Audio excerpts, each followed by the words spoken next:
महात्मा गांधी के गुरु हुआ करते थे और साथ ही साथ पॉलिटिकल रिफॉर्मर भी थे और एक बहुत बड़े एजुकेशनिस्ट। और उन्होंने प्री इंडिपेंडेंस इरा में वेस्ट बंगाल के लिए जुमला बोला था और वो ये था कि what West Bengal thinks today India will think tomorrow. यानी जो वेस्ट बंगाल है जो आज सोच रहा है वो इंडिया कल सोचेगा। और इसी जुमले से दोस्तों हम समझ सकते हैं कि गोपाल कृष्ण गोखले ने वेस्ट बंगाल के लोगों के इंटेलेक्चुअल विजन को बहुत पहले ही जो है वो समझ लिया। तो वेस्ट बंगाल जो है वो 16 से 17वीं ईस्वी में जबकि ब्रिटिशर्स इंडिया में आए थे और एक ईस्ट इंडिया कंपनी की शुरुआत की थी। अगर हम उस इरा की बात करते हैं तो वेस्ट बंगाल जो है वो इंडिया का नर्वस सेंटर कहलाता था। वेस्ट बंगाल जो है वो 16 और 17 सेंचुरी में पूरे भारत का पॉलिटिकल, सोशियो और फाइनेंशियल हब जो है वो बन चुका था। सच्चाई एकदम से अलग है दोस्तों, क्योंकि वेस्ट बंगाल अपनी सक्सेस की राह से जो है वो पिछड़ चुका है और कहीं ना कहीं आगे बढ़ने की कोशिश कर रहा है। तो दोस्तों आज हम इस वीडियो में समझेंगे कि जो वेस्ट बंगाल की हालत है वो पहले कैसी थी, यानी अगर 16-17 सेंचुरी की बात करते हैं तो वो कैसी थी, अब उसकी हालत इतनी खराब क्यों हो चुकी है, उसके रीजंस क्या है, उसकी प्रॉब्लम्स क्या है, और साथ ही साथ लास्ट में हम सॉल्यूशंस की भी बात करेंगे कि क्या सॉल्यूशन हो सकते हैं वेस्ट बंगाल को एक सेकंड अपॉर्चुनिटी देने के लिए। इसलिए वीडियो को एंड तक जरूर देखिए तो क्योंकि हम आज प्रॉब्लम और सॉल्यूशंस दोनों की बात करेंगे फॉल ऑफ वेस्ट बंगाल के लिए। दोस्तों अगर हम 1960 से 61 का डेटा देखते हैं तो वेस्ट बंगाल पूरे भारत की जीडीपी में 10.6% जो है वो कंट्रीब्यूट करता था, जो कि होता था थर्ड लार्जेस्ट कंट्रीब्यूटर। लेकिन अब जो स्थिति है, यानी अगर 2023 और 24 के डेटा को देखते हैं तो अब स्थिति ऐसी है कि वो 5.6% ही सिर्फ कंट्रीब्यूट कर पाता है। तो इतना डिक्लाइन क्यों हुआ है? वैसे तो बोला जाता है कि 5.6% से भी ये 6th लार्जेस्ट स्टेट बनता है भारत की जो कंट्रीब्यूट कर रही है जीडीपी में, लेकिन फिर भी ये डिक्लाइन क्यों हो रहा है? तो इसको अच्छे से समझते हैं कि प्रॉब्लम एक्चुअल में है। तो प्रॉब्लम ये है कि जो पर कैपिटा इनकम है वेस्ट बंगाल के लोगों की वो लगातार डिक्लाइन हो रही है। अगर हम पहले से भी अगर इसका कंपैरिजन करते हैं तो ये लगभग 70% जो वो डिक्लाइन हो गई है। और अब जो है वो वेस्ट बंगाल इंडिया के 24th रैंक पे जाके बैठ गया है अगर हम पर कैपिटा के डेटा की बात करते हैं, जो कि उड़ीसा और राजस्थान जैसे स्टेट से भी कोसों दूर है। दोस्तों अगर हम इसके डेट टू जीडीपी रेशियो को भी समझते हैं तो वो भी 39.8% है, जिससे इसके इंडस्ट्रियलाइजेशन, डेवलपमेंट और इकोनॉमिक सस्टेनेबिलिटी पर भी अच्छा खासा जो है वो खतरा मंडरा रहा है।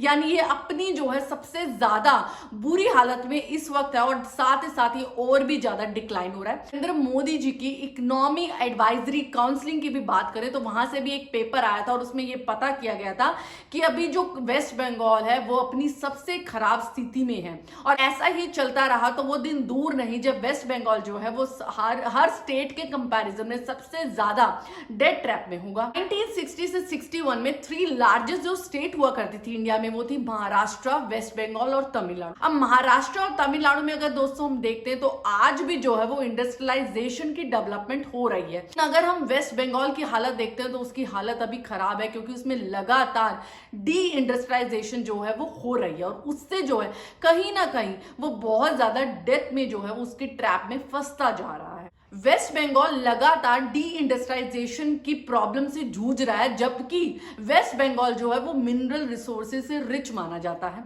तो इसका कारण क्या है? अगर इसी तरीके से चला तो होगा क्या भविष्य में वेस्ट बंगाल के लिए? वेस्ट बंगाल की अगर पॉपुलेशन की बात करते हैं तो वो भी 8% के करीब है जो कंट्रीब्यूट करता है इंडिया को।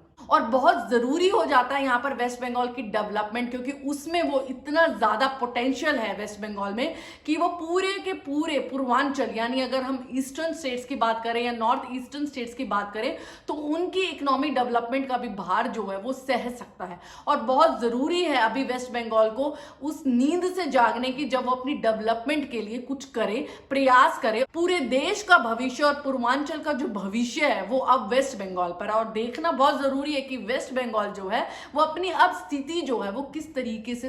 देखिए अगर हम वेस्टर्न स्टेट्स की बात करते हैं तो महाराष्ट्र हुआ, गुजरात हुआ, कर्नाटका हुआ, वो तो बहुत तरीके से मतलब स्टेबल हो चुके हैं। उनके लिए इंडस्ट्रियलाइजेशन, इकोनॉमिक जो ग्रोथ है वो बहुत अच्छे दर्जे पर हुई है। लेकिन अगर हम नॉर्थ ईस्ट की या ईस्टर्न स्टेट्स की बात करते हैं, जैसे बिहार हुआ, झारखंड हुआ, वेस्ट बंगाल हुआ और 7 सिस्टर्स हुई भारत की, यानी जो ईस्टर्न स्टेट्स है, उनकी बात करें तो वो कहीं ना कहीं इस इकोनॉमिक डेवलपमेंट में पीछे रह गई हैं। उनके पास अपना कोई पावर हाउस भी नहीं, और यहाँ पर वेस्ट बंगाल का बहुत जरूरी हो जाता है वो पावर हाउस बनना। इम्पैक्ट भी समझते हैं, तो अगर कोलकाता पोर्ट में कोई मिसमैनेजमेंट होता है तो उसका सीधा का सीधा जो इम्पैक्ट है वो उड़ीसा के स्टील जो उद्योग है उस पर पड़ता है, और दार्जिलिंग की टी कंपनीज पे भी उसका सीधा सीधा जो है फर्क पड़ता है। ऐसा समझकर देखें कि अगर वेस्ट बंगाल डेवलप होता है तो वो अपने जितने भी वेस्ट वर्ड्स के स्टेट हैं, यानी उड़ीसा, झारखंड हुआ, और जो भी ईस्टर्न स्टेट्स हैं, उनको कहीं ना कहीं रेल से, रोड से या इनलैंड वाटर से जो है वो उनकी डेवलपमेंट में सहयोग कर सकता है।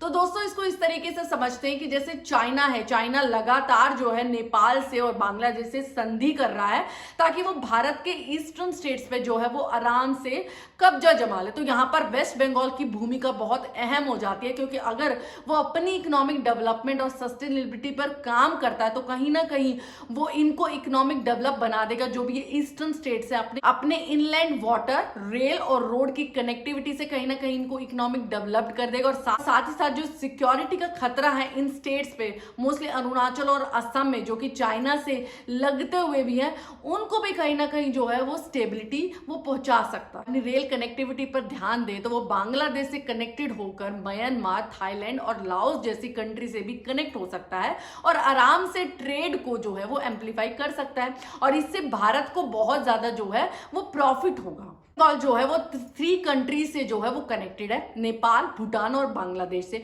तो यहाँ पर अगर हम इंटर ट्रेड की भी बात करते हैं, यानी इंटर कंट्री ट्रेड्स की भी बात करते हैं, तो वेस्ट बंगाल जो है वो एक बहुत बढ़िया भूमिका अदा कर सकता है भारत की इकोनॉमिक डेवलपमेंट के लिए, अगर वो ट्रेड जो है वो पूरी तरीके से खुल जाता है। तो हमने बात करी कि क्या फायदा है वेस्ट बंगाल को एक सही लेवल पर उसकी डेवलपमेंट करने का, ताकि जो और भी कनेक्टेड जो स्टेट्स है, जो कि एक्चुअल में कहीं ना कहीं उसकी तरफ देख रहे हैं कि अगर वो इकोनॉमिक डेवलप्ड होता है तो कहीं ना कहीं दूसरे स्टेट्स का भी उद्धार होता है। वेस्ट बंगाल आखिर ऐसा बना क्यों? तो चलिए इस रीजन को भी समझते हैं। जब इंडिपेंडेंट हुआ भारत, यानी 1947 में जब इंडिपेंडेंट हुआ, तो जो पंजाब था वो भी 2 टुकड़ों में टूटा। वो वेस्ट पंजाब था और ईस्ट पंजाब था। तो यहां पर यह बात हुई थी कि जो वेस्ट पंजाब और ईस्ट पंजाब है, तो वहां पर जो माइग्रेशन था लोगों का वो इक्वली ही हुआ था। कुछ लोग जो हैं वो वेस्ट पंजाब से ईस्ट पंजाब में आए थे और कुछ लोग ईस्ट पंजाब से वेस्ट पंजाब में गए थे, लेकिन ये सेम लेवल का माइग्रेशन जो है वो हमारे वेस्ट बंगाल और ईस्ट बंगाल में नहीं हुआ था। ईस्ट बंगाल से बहुत सारे हिंदू, यानी 4 मिलियन के करीब जो हिंदू फैमिलीज है वो वेस्ट बंगाल में आई थी। अब इससे क्या हुआ कि पॉपुलेशन बढ़ गई, क्योंकि ये 1 वे माइग्रेशन हुआ। वेस्ट बंगाल से बहुत कम कैपेसिटी में ही जो लोग हैं वो ईस्ट बंगाल में गए थे, और इससे जो देखने को आया कि डेंस माहौल बन गया, यानी ओवर क्राउडेड होने लगा वेस्ट बंगाल। और साथ ही साथ एक और प्रॉब्लम आई, क्योंकि यहाँ पर इंडस्ट्रियलाइजेशन बहुत ज्यादा थी। प्री इंडिपेंडेंस के एरा में जूट और टेक्सटाइल की इंडस्ट्रीज बहुत ज्यादा थी, लेकिन जब 1947 में इंडिपेंडेंट हुआ भारत, तो 70% जो जूट इंडस्ट्रीज थी वो कहाँ चली गई? ईस्ट बंगाल में, यानी बांग्लादेश में। तो अब बचा क्या वेस्ट बंगाल में? क्योंकि उसका मेन जो सोर्स यानी टेक्सटाइल और जूट का जो मैन्युफैक्चरिंग थी वो ही उसके हाथ से चला गया। अब पहले ही उसके ऊपर ओवर क्राउडेड की जो है प्रॉब्लम थी, क्योंकि बहुत ज्यादा लेवल पर 1 वे माइग्रेशन हुआ था। दूसरे नंबर पर जूट और टेक्सटाइल जो इंडस्ट्रीज थी वो 70% शिफ्ट हो गई थी ईस्ट बंगाल में, यानी बांग्लादेश में। अब प्रॉब्लम यहां पर ज्यादा कब हुई कि 1950 में जब फ्रीड इक्वलाइजेशन जो एक पॉलिसी लेकर आई थी गवर्नमेंट, उसका मतलब ये था कि पूरे सारी इंडस्ट्रीज को जो भी मिनरल और रिसोर्सेज जो है वो ट्रांसपोर्ट करती है, उनके लिए एक प्रॉपर इक्वल सब्सिडाइज जो है वो बनाई जानी चाहिए। इस पॉलिसी का ये मतलब था। लेकिन इससे क्या है, वेस्ट बंगाल को बहुत ज्यादा घाटा हुआ, क्योंकि जो कैपेसिटी वो यूज कर सकती थी, क्योंकि वो मिनरल रिच ज्यादा थी, अब वो इस चीज को यूज नहीं कर पाए। ओवर क्राउडेड बंगाल, और जब लोगों के पास जॉब्स भी ना हो, इंडस्ट्रीज भी जो हो वो बंद हो रही, तो अब इससे असर क्या देखने को मिलेगा? 1965 में डाटा निकल कर आता है कि 178 लगभग स्ट्राइक्स हुई थी और 48 जो इंडस्ट्रीज थी वो लॉक आउट हो चुकी थी। यानी लोग जो हैं वो रेवोल्यूशन पर उतर गए थे, लगातार प्रोटेस्ट हो रहा था और धीरे धीरे वो वायलेंट होता जा रहा था। और इसका जन्म दिया था नक्सलवाद ने। यानी 1967 में जो नक्सलवाद आया वेस्ट बंगाल में, वो कहीं ना कहीं इसी वजह से आया था, क्योंकि पब्लिक रेवोल्यूशन बहुत ज्यादा हो गया था। लोग प्रोटेस्ट करने लगे थे, लोगों के पास जॉब नहीं थी, लोग भूखमरी का सामना कर रहे थे, तो वहां से नक्सलवाद का जो है वो जन्म।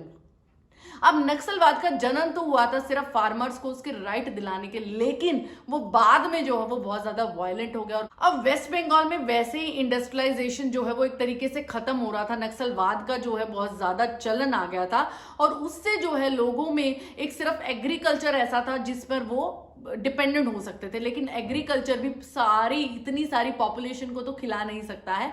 इसलिए लोगों में जो है वो बहुत ज्यादा आक्रोश होने लगा गवर्नमेंट की तरफ कि गवर्नमेंट जो है वो क्यों नहीं बंगाल के लिए कुछ डेवलपमेंट के लिए कर रही है, यानी इंडस्ट्रियलाइजेशन को दोबारा से स्टार्ट करने का क्यों कोई प्रयास नहीं कर रही। स्टेट के जब लोग परेशान होते हैं कि भूखमरी है, जॉब्स नहीं है, नक्सलवाद है, और गवर्नमेंट पर से भी विश्वास जब लोगों का उठने लग जाता है, तो वो क्वेश्चंस पूछते हैं कि ऐसा हमारे साथ क्यों हो रहा है, हमारी डेवलपमेंट पर ध्यान क्यों नहीं दिया जा रहा। लेकिन जब गवर्नमेंट ही ऐसी हो कि वो करप्शन में इतनी ज्यादा लीन हो, या फिर सिर्फ वो राइट्स कराने में ज्यादा ध्यान रखती हो, जो कि टीएमसी ममता बनर्जी की सरकार, उन्होंने कभी भी बंगाल को ऊंचे दर्जे पे ले जाने के लिए कोई भी प्रयास नहीं किया। यानी कि जो डेवलपमेंट बंगाल को चाहिए थी, वो डेवलपमेंट इसकी जो लोकल पॉलिटिक्स है उसके चलते वो हमेशा जो है वो खराब हुई। ये समझा कि इसकी जो कंडीशन है क्या वो शुरू से ऐसी थी या फिर अब जाकर वो इतनी ज्यादा खराब हो गई।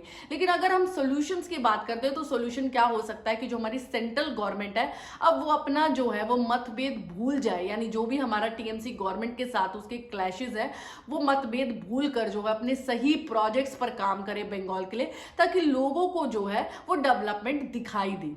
बहुत सारे जो प्रोजेक्ट्स है वेस्ट बंगाल के वो कहीं ना कहीं जो है वो रुक जाते हैं इन मतभेदों के चक्कर में, जो कि रूलिंग पार्टी के क्लैशेस हो रहे हैं, यानी सेंट्रल गवर्नमेंट के जो क्लैश होते हैं टीएमसी से एक लोकल गवर्नमेंट से, उसकी वजह से जो है बहुत सारे प्रोजेक्ट्स रुके हैं वेस्ट बंगाल में। तो बुला के सेंट्रल गवर्नमेंट को भी आगे आना चाहिए ताकि वो स्टेट गवर्नमेंट को हेल्प कर सके इसके लोगों की डेवलपमेंट के लिए, और वेस्ट बंगाल को एक सही डायरेक्शन में लेके जाए ताकि ये जो है दोबारा से डेवलपमेंट की राह पर चल सके।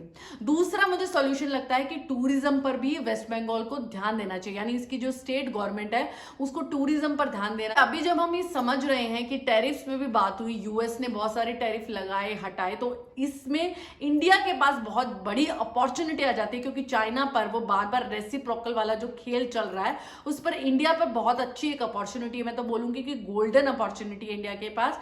अब बहुत ऐसा टाइम है कि यहाँ पर हमें इंडिया की इमेज जो है वो बहुत अच्छी दिखानी चाहिए। हाल फिलहाल में जो एंटी वफ का प्रोटेस्ट हुआ है और सबसे ज्यादा जो खराब हालत देखने को मिली मुर्शिदाबाद जिले जो कि वेस्ट बंगाल में पड़ता है, और इससे कहीं ना कहीं जो है इंडिया की इमेज पर बहुत ही बड़ा जो है वो प्रहार हुआ है। ऐसे में जब पूरा वर्ल्ड जो है ग्लोबली इंडिया की तरफ निगाहें टिकाकर बैठा है कि इंडिया कोई ऐसी अपॉर्चुनिटी लेकर आए जो जिससे कि ग्लोबल वाइज लोगों की हेल्प, और वहां पर इंडिया जो है अपनी इमेज इस तरीके से दिखाता है वायलेंट, ना कहीं ग्लोबल वे में इंडिया का नाम खराब होता है, ये हमें समझना चाहिए। यहाँ पर स्टेट गवर्नमेंट का यही एक रिस्पॉन्सिबिलिटी बन जाती है कि आप पहले ही अगर अंडर डेवलप्ड हो, यानी आपकी स्टेट खुद ही डेवलप नहीं हो रही है अभी, तो आपके ऊपर बहुत बड़ी रिस्पॉन्सिबिलिटी है इस अपॉर्चुनिटी को समझना।